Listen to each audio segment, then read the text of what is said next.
Cheguei, eu sou Roberto Sasaki, sou colunista aqui no portal Contábeis. E olha que pergunta eu vou responder nesta aula.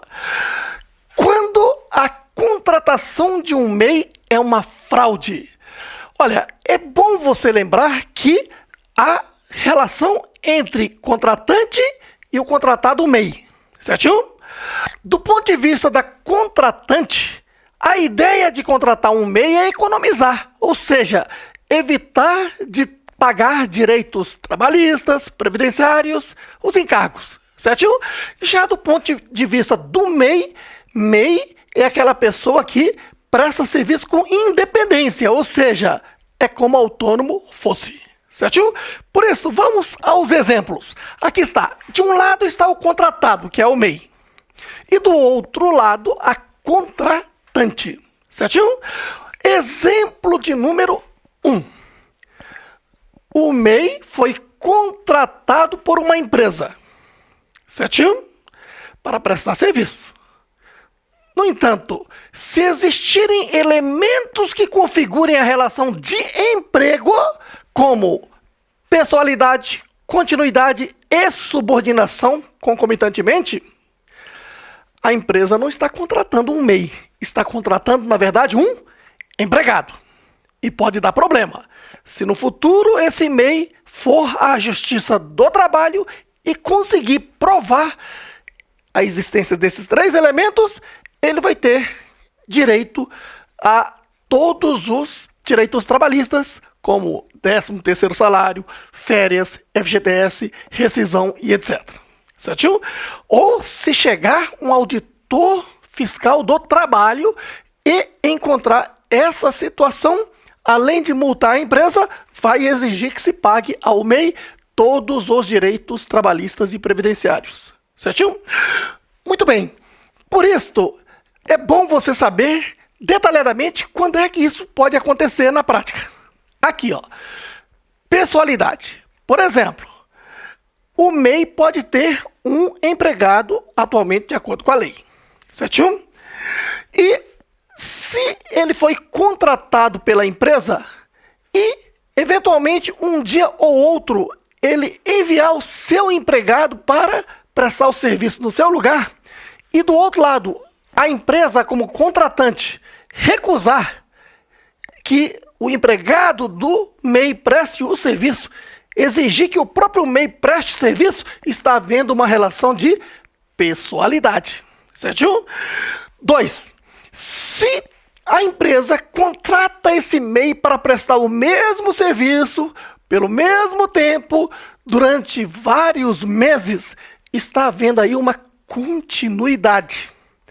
Agora, outro ponto importante é que se os chefes aqui da empresa, a diretoria, a administração, começar a mandar, por exemplo, o WhatsApp, reclamando que o MEI está chegando atrasado, ou está saindo mais cedo, ou que não está obedecendo o regimento interno da empresa, isto caracteriza subordinação.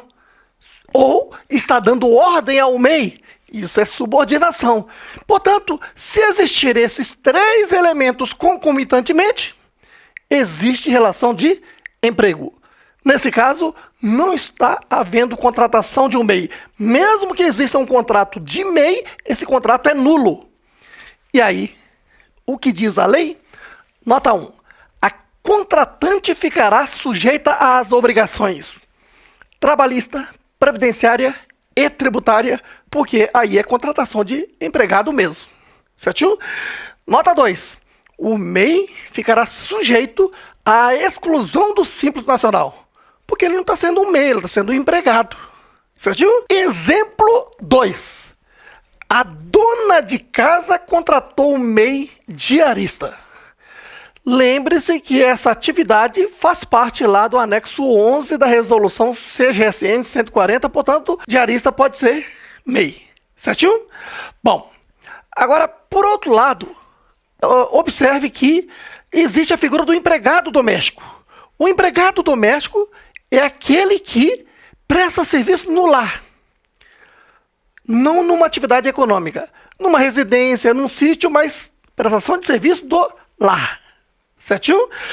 E outro ponto importante, de acordo com a Lei Complementar 150 de 2015, que trouxe aos empregados domésticos os mesmos direitos trabalhistas da CLT, no seu artigo 1º ele diz logo o seguinte, que a relação de emprego existe quando se trabalha mais de 2 vezes por semana naquele lar.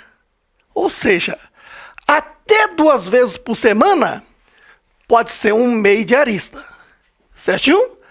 Agora, se for 3 vezes ou mais por semana, há relação de emprego doméstico e não é um MEI, e sim uma empregada doméstica. E neste caso, nota 1.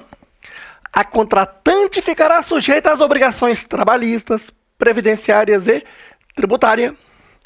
Nota 2. O MEI ficará sujeito à exclusão do Simples Nacional.